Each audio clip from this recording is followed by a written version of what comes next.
안녕하세요, 방배입니다. 오늘은 집은 사는 것이 아닌 사는 곳이다 라는 주장에 대해서 얘기를 좀 해보려고 합니다.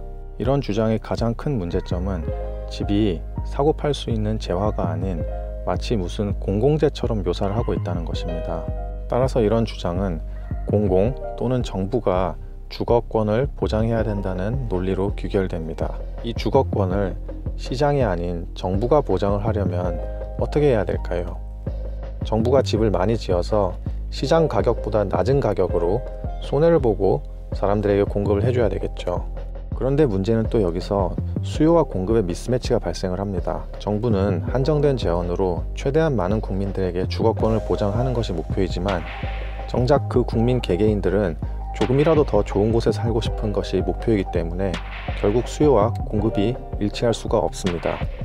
정부가 시장 가격보다 더 낮은 가격에 행복주택을 비롯한 각종 임대주택을 공급함에도 불구하고 그 임대주택들의 입주율이 기대보다 매우 낮은 건 이유가 간단합니다. 정부가 제공할 수 있는 주거 수준이 국민들의 주거 기대 수준에 턱없이 미치지 못하기 때문에 그렇습니다. 여러분, 직주 근접 안 되면 헬이죠. 지하철역 하나쯤 근처에 있어야 하죠. 애들 학구는 또 어떻고요? 근처에 백화점이나 마트 같은 쇼핑 세권도 있어야 하죠. 그럼 정부가 임대주택의 질을 높이고 공급을 더 늘리면 되지 않느냐고 반문할 수도 있습니다. 그럼 간단한 산수를 좀 해보겠습니다.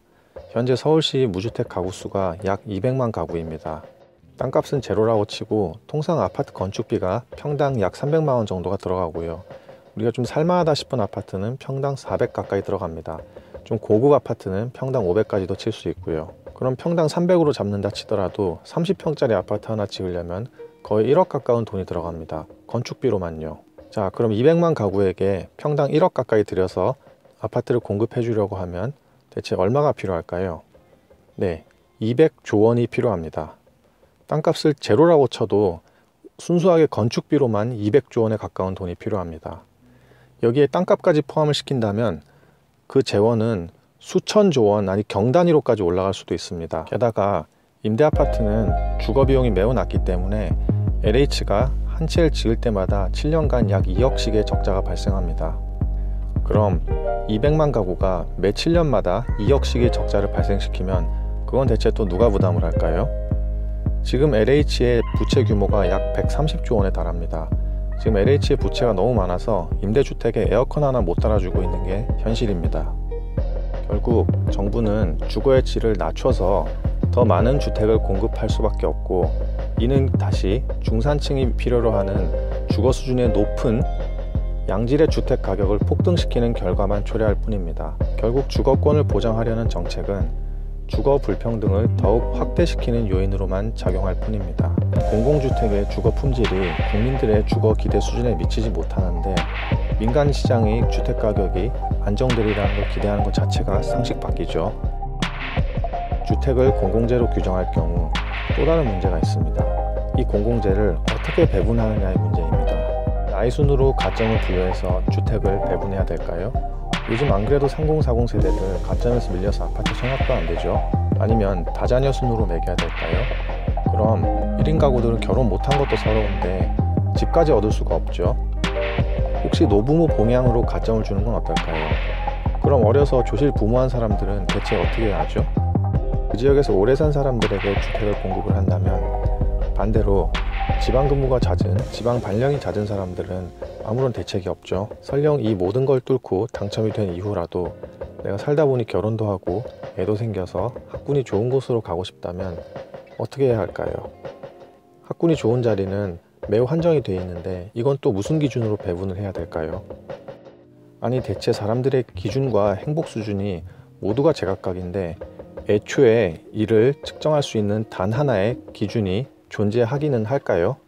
대체 무슨 기준으로 이 사람이 집이 절실하게 필요하고 그렇지 않은지를 나눌 수가 있을까요? 그러한 잣대는 애초에 존재하지를 않습니다.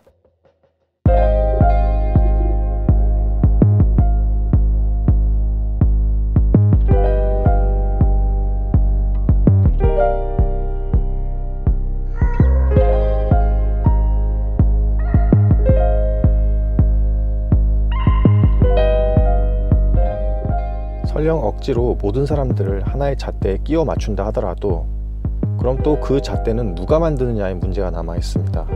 시장이 임명한 위원회가 입주 기준을 정해야 될까요? 아니면 정부가 정해야 될까요? 어떠한 방식으로 정하더라도 그 공정성을 담보하기가 어렵습니다. 최대 다수의 최대 행복이라는 공리론 또는 민주주의 이론을 적용해서 이 입주 기준을 투표로 정한다 하더라도 100이면 100 주거 기준에 대한 눈높이가 모두가 다른 상황에서 단일화된 안이 도출될 수도 없고, 설령 그렇다 하더라도 누군가는 그 기준에 불만족할 수밖에 없고, 이는 결국 그 사람에게 더 낮은 주거 기준 또는 불만족스러운 주거권을 강요하는 결과밖에 되질 않습니다. 정리하자면 주거권을 보장하는 정책은 사람들이 살고 싶은 집의 가격만 더 올리는, 즉 주거 불평등을 더 확대시킬 것으로 예상됩니다.